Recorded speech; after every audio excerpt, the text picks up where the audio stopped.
Sebuah rekaman video yang diunggah akun TikTok @urgsunda55 memperlihatkan secara jelas situasi kepanikan setelah terjadi gempa. Di video itu pula terlihat kerusakan yang diakibatkan oleh gempa. Sejumlah dinding rumah tampak ambruk dan perabotan rumah berserakan. Berdasarkan keterangan, video itu diambil di Limbangan Sari, Kecamatan Cianjur, Kabupaten Cianjur. Video tersebut diambil sesaat setelah gempa berkekuatan 5,6 magnitudo mengguncang Kabupaten Cianjur, Jawa Barat pada Senin 21 November 2022 sekitar pukul 13.21 waktu Indonesia Barat. BMKG mencatat terjadi 25 gempa susulan setelah gempa utama. Gempa susulan terbesar tercatat berkekuatan 4 magnitudo dan yang terkecil 1,8 magnitudo.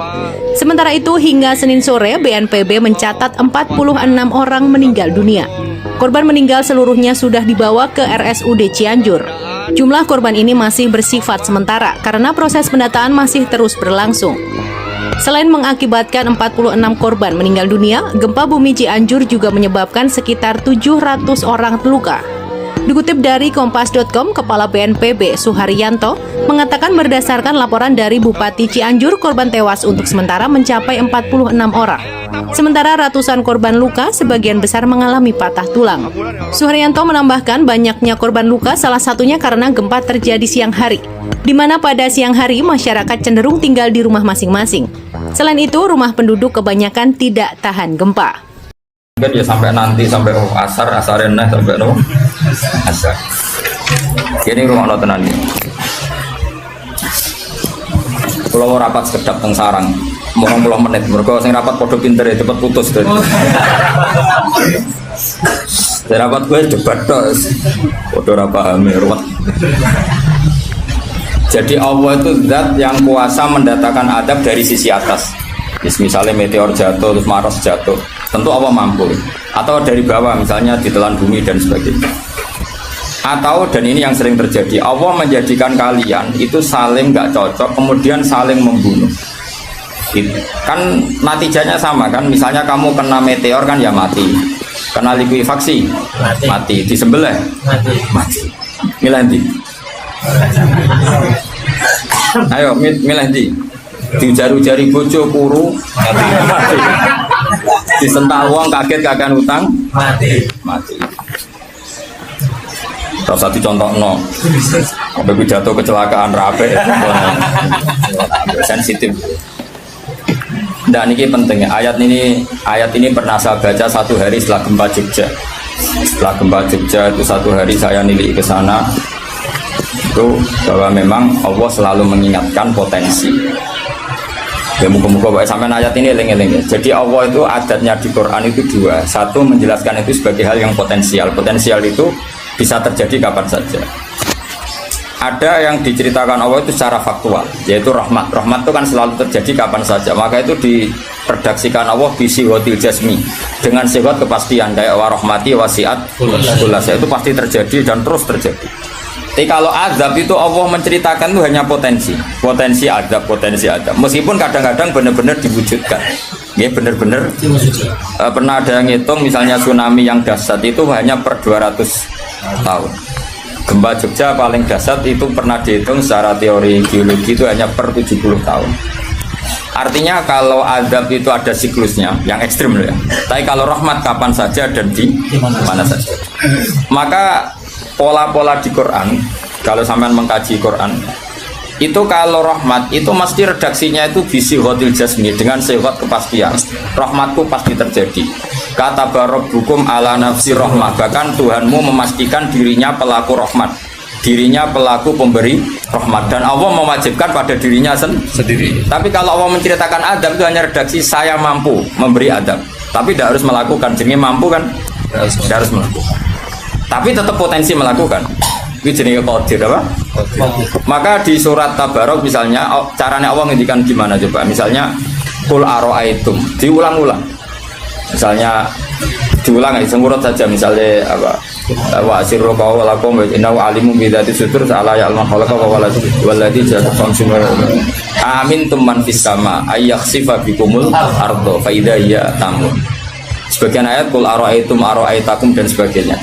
Kadang kan kul aro'aitakum in atakum adabuhu, kul aro'aitum in atakum, itu kan Kira-kira maknanya gini, coba sekali-kali kamu berpikir, setiap saat kamu itu kena adab. Lalu maknanya adab itu apa? Adab bagi seorang mubaligh misalnya tahu-tahu kena kasus perempuan, kan yang langsung jatuh misalnya. Karena itu ya siksa kan terus nggak laku. Atau salah omong lala terus jadi dibully kan. Apalagi atau salah undangan. Ada mubaligh datang di undangan HTI kan langsung NU nggak mau undang misalnya. Salah undangan macam-macam tuh. Tapi nak wong keramat itu bebas hambatan. Lala rapi keramat itu jauh keramat. Nah ini rumah tenan ya. Kalau pastikan dan saya bertanggung jawab nanti ketemu pangeran ya. Nak rahmat itu mesti sihotul jasmi, apa sihot pasti. Memang ini bahasa ilmu hadis sihotul jasmi. Tapi kalau tentang adab itu Allah hanya ngendikan potensi. Potensi itu memang Allah mampu melakukan itu mampu, cuma tetap diredaksikan potensi bisa ya, bisa tidak. Makanya Allah meredaksikan amin tuman fisama. Kenapa kamu leha-leha di bumi? Sementara orang yang di langit bisa saja membuat bumi ini tamur itu melumer, kira-kira likuifaksi. Setiap saat bumi yang kita injek ini bisa likuifaksi terus kita ditelan. Atau ya sebetulnya bumi baik-baik saja, tapi ada angin bandang. Fayursila alaikum qasifam minar rih fayuhrikakum bima kafartum. Kayak tsunami kan gitu, angin bekerja sama dengan gempa, terus sudah kamu di darat tapi fayuhrikakum bima kafartum. Makanya ahli gempa Jogja itu sama saya itu kagumnya bukan main. Karena tadi ketika tanya saya, Pak Bah, masalah gempa itu gimana? Saya jawab tadi, sebenarnya Quran itu pernah gambarkan orang itu tenggelam di darat. Itu tadi fayursila alaikum qasifam minarri fayuhrikakum bima kafartum. Tinggal Allah melibatkan angin kan mengirimkan gelombang, kamu di darat kayak kasus di Aceh tapi tetap apa? Tenggelam. Jadi justru tenggelam itu bayangan Quran yang berupa adab itu fayuhrikakum bima kafartum, kamu tenggelam. Ya tentu kita ngomong potensinya saja, kowe ora usah sok suci dengan kata bima kafartum, itu urusannya pangeran. Iki nuduh ngajak kafir dhewe. Maka ini penting ada kesadaran ahli sunnah. Kalau Allah ngendikan ya kita diam saja, karena Allah itu ala kulli syai'in qadir bi kulli syai'in alim. Kamu tidak usah kecangkeman orang Aceh diadab karena banyak maksiat, ke malah goblok yang kelulas. Podo-podo maksiat yang ngajar, maksiat yang Bali le maksiat yang Hollywood le maksiat yang Cina, malah komunis. Nggak usah ngomong gitu, pokoknya adab itu Allah kuasa mengadab siapa saja. Tapi kita berhenti di situ, nggak usah ngomong siksa karena dosa. Karena kalau kamu ngomong dosa diperbandingkan ada daerah yang lebih dosa, atau itu tidak wilayah kamu. Terus misalnya ono kisafir melarat, Qur'ane ra barokah. Yo, ora usah nuduh ngono, iso wae justru melarat iku barokah, mergo ora kakean hisab go duwe wong. Justru pidato laris iso ora barokah, kakean go duwe wong. Rumah samu ora ono tanggung jawab. Kan kita tidak pernah tahu. Iya. Jelas ono walatus aluna yauma idzin anina. Semakin dapat banyak tanggung jawabnya semakin banyak. Ora iso terus leha-leha, wah bukti ilmuku barokah lari-lari mbahmu. Enggak mesti semua di dunia itu, enggak mesti semua. Yang sedang rezekinya banyak bisa saja hisabnya banyak. Tapi bisa saja memang barokah. Wong bodoh ya melarat wis iki. Tapi sing ra di rezeki iso wae azab, iso wae ngringakno hisab. Kita kan enggak pernah tahu. Nawali mesti ngringakno hisab. Tapi nak wali pancen ya aki-aki adab. Umume wa may takila ala makhraja. Wong ora tau untuk makhrajan niku wis perlu dicurigai, no? Saya ulang lagi ya. Maka baca Quran di akhir zaman itu separuh tidak apa-apa. Ya sudah, Allah itu mampu yuhrikokum. Tapi untuk orang lain tidak usah kamu tuduh bima kafartum. Karena yang kamu tuduh itu orang Islam. Tidak perlu kamu bilang tsunami aja karena orangnya dosa. Kowe itu sopo? Kok ngerti tulisan Allah Mahfud itu kalau karena ya sudah, roy kita tenggelam itu saja yang kita ngerti iyanan, tapi rasa ngerti sebab. Itu ibarat gini, ujung-ujung misalnya bojone itu minggat, orang mengamati kurang opo, padahal semua balik terkenal. Ya kurang ganteng misalnya, kan tidak pernah tahu. Kita mengkonfirmasi kan tidak pernah tahu. Yang kita tahu ya minggatnya saja. Setelah itu sudah kita tidak perlu. Misalnya Aceh ada tsunami, ya sudah tsunaminya saja. Kira usah nerusno. Bima kafartum itu wilayahnya Allah. Kenapa? Wilayahnya Allah. Makanya Rasulullah itu kalau ditanya ada adab itu Nabi nggak pernah nerus. Ya sudah ada adab, tapi kalau mansus ya mansus misalnya kaum Lut itu mansus karena adab. Tapi kalau orang Islam kan nggak mesti adab. saja hukuman yang menjadikan malah mlebu swarga. Kalau sama nggak percaya gini, dan saya menjamin pasti saya benar dalam hal ini karena saya berdasar hadis sahih. Sama-sama adab, misalnya orang tenggelam, banyak kan orang mukmin disifati Nabi itu mati syahid. Aku tak lawan nak sing darane wong Aceh iku mesti adab. Tak lawan dunia akhirat. Selain wong sombong berarti tak maca hadis. Lho coba Nabi beberapa kali ngendikan umatku sing syahid itu sekian sekian termasuk sing mata hori kon sing mati tenggelam coba. Artinya ada bentuk hori yang justru syahid. Kecangkeman dura tahu ngaji kecangkeman. Oh tak lawan dunia akhirat. Karena sok sucinya. Sudah kita baca ayatnya berhenti fayuhriqakum saja soal bima kafartum itu otoritasnya wilayahnya Allah Subhanahu wa taala. Dosa suci do cangkeman. Oh tak lawan tenan. Nah wong pun bis warga aku usul pangeran. Ampun Gusti. Niku nate ngenyek tiang sak provinsi. Sok sucinya. Lu coba ya. Banyak orang mati divonis, misalnya kamu, wah itu krono adab. Ternyata Nabi ngendikan mabtun wong loro weteng syahid. Gharik syahid, mahdum syahid. Orang yang mati kerubahan umat kan kita tidak pernah tahu. Ya sudah bodoh-bodoh tidak pernah tahu, pakai yang husnul khotimah saja, pakai yang husnudzon saja. Ono hafid kok mati umay rubo, milih sing husnudzon lah berarti sahih. Kategorinya mahdum. Jangan terus ono wah kena adab. Kesuwen oleh ngedol Quran lu ngawur. Oh, tak lawan sing ngomong ngono lawan. Siap lawan. Siap. Evaluasi sih. Kita asli nih, maksudnya hobinya itu tak. Hobinya itu kan. Jadi nak dicak ngomong damai itu dingin. Yo pancen yo lucu, nak wong brewoken terus gak garang itu. Lucu nih, jadi nak pangeran ngendikan itu rungokno wae. Tapi kowe ora usah koyok di otoritas kok pangeran ben ngono pangeran. Itu termasuk tafsir yang termasuk saya setuju. Makanya kata Imam Sa'rawi, nak pangeran negur Kanjeng Nabi kira usah melok-melok. Kanjeng Nabi atasane pangeran kira usah melok-melok duwe rasa sesuatu mbek Nabi. Misalnya Nabi ditegur di abasa, ya biar Allah atasannya Nabi, berhak dong negur. Kowe ora usah di perasaan macam-macam. Lho Nabi kok ditegur pangeran ora usah ngono. Nabi tetap panutan kita ila yaumil qiyamah. Itu kan ibarat masyhur lah, misalnya Mbah Mun kadang negur putrane, ra perlu santri ngerasa putranya ada apa-apa. Itu kan wilayahnya Mbah Mun karena sama putra. Kayak aku misalnya negur tuh, aku ora olah terus melok negur tuh aku walat. Lho tuh harus mubalek kowe sapa? Lah nek aku ora mau kiai ini aja. Paham ya jelas ya? Mak aku lah sak uri-uriku. Cara dene protes ning pangeran tetep dosane akeh dekne dibanding. Paling ngenyek dekne ditulis pira loro paling. Nek enggak sampai ilmu. Apa meneh diperjualbelikan. Tuntas kok ngadepi aku sama aku. Saya ulang lagi, ini penting saya utarakan. Jadi Allah saja yang Tuhan ngendikan itu potensi. Saya pastikan lah. Kita semua kenal Allah yang warahmati wasiat. Nabi berkali-kali ngendikan inna rahmati sabaqat ghadab. Sebagian riwayat bukan sabaqat, ghalabat. Setiap rahmatku pasti mengalahkan azabku. Artinya gini, kalau ada potensi azab, ya kita milih itu bentuk rahmat saja dulu, karena itu yang mesti menang. Jadi paribasane aku roh munib, mati kecepet omahe paribasane. Utawa mati tiba ning WC. Misal aku tetep darani syahid. Kategorine mahdum. Ojo kok aku matine ning WC. Mungkin dene nutupi kewaliane tapi Eba-ebane mati ning apa? Eba-ebane mati ning WC. Enggak apa-apa. Karena menduga rahmat itu lebih gampang karena Allah jelas ngendikan ning hadis Qudsi inna rahmati ghalabat ghadabi. Berarti gamane pola semua itu lebih baik kamu tafsirkan sebagai rahmat.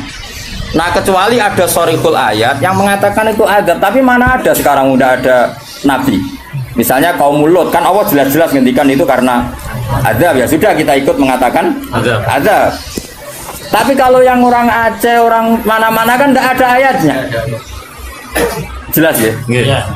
Mulane sing apik itu ngaji sing tenanan. Loh, kalau kaum Lut kan binasillah, misalnya hijarata kada wa kada, terus Allah ngendikan karena adab. Ya sudah kita ikut tentang kaumnya Nabi Lut. Tapi sekarang yang saya misalnya ada orang punya penyakit homoseks, kemudian dia kena adab. Ya sudah, itu sanksinya Allah. Bisa saja adab ini kalau dia mukmin kafarah betul. Memang ya adab, tapi oleh Allah dihitung kafarah. Dan itu hadis sahih. Tidak ada seorang mukmin yang punya dosa kecuali nanti dia kena masalah, nanti kena ri atau kesandung dari Nabi, dan itu nanti jadi kafarahnya. Dan misalnya Gus Afif ya persimaan mulai kesandung berkati ceblok. Ya, tapi salam tampil orang ceblok. Kalau nanti diceritani Ustaz, setengah drama juga kisahnya. Saya latihan Nyai Bapak kepleset. Itu berkat kocak kati. Saya pertahankan satu. Aku apa?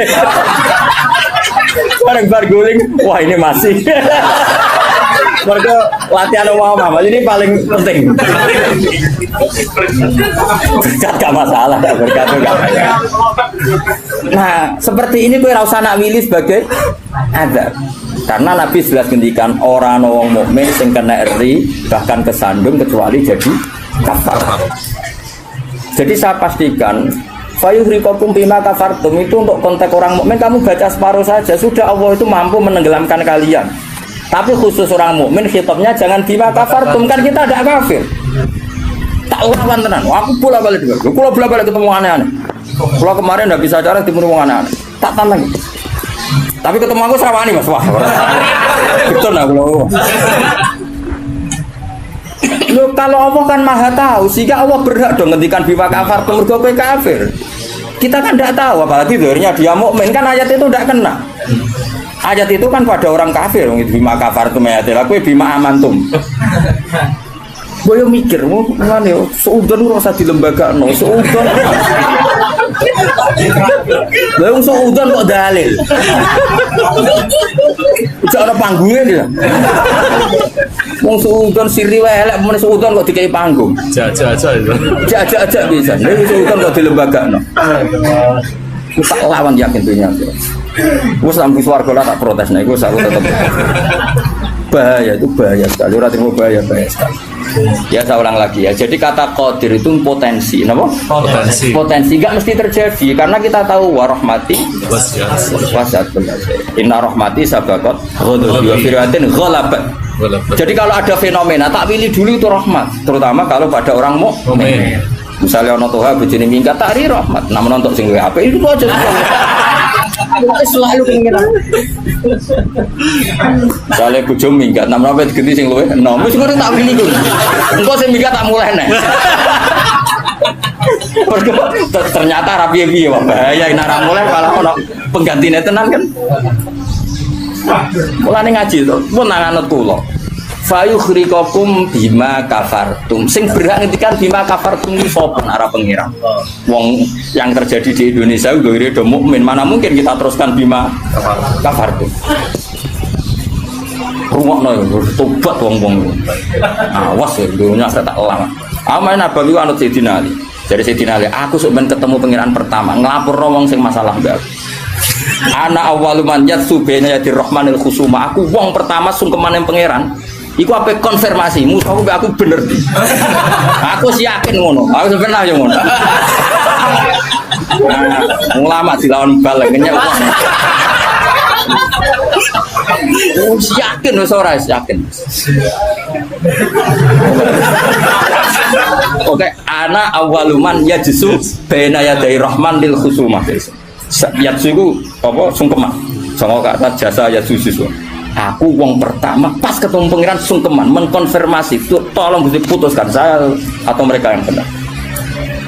Aku lah yang ngono harinya. Sowan wong dilawan ngawur ya. Quran ini wae pangeran ngendikan apa saja sah karena Allah itu alimum bidzati sudur bikulli syai'in. Alim kita ini siapa? Kita kan nggak tahu detailnya orang-orang mukmin. Gak usah kamu vonis itu azab. Ya sudah, kalau kena azab saja kafarah. Apalagi Nabi berakari ngendikan umatku sing syahid itu mahdum ya syahid, hori ya syahid. Bahkan banyak ulama mengatakan mati cinta itu syahid. Asal gak zino, gak SMS-an loh. Ngempet seneng apa SMS-an wedi dosa. Apa delok wedi terus mati ku sahid ya. Yakin. Tapi nek men delok gambare SMS-an terus bareng kalah saingan mati. Wah.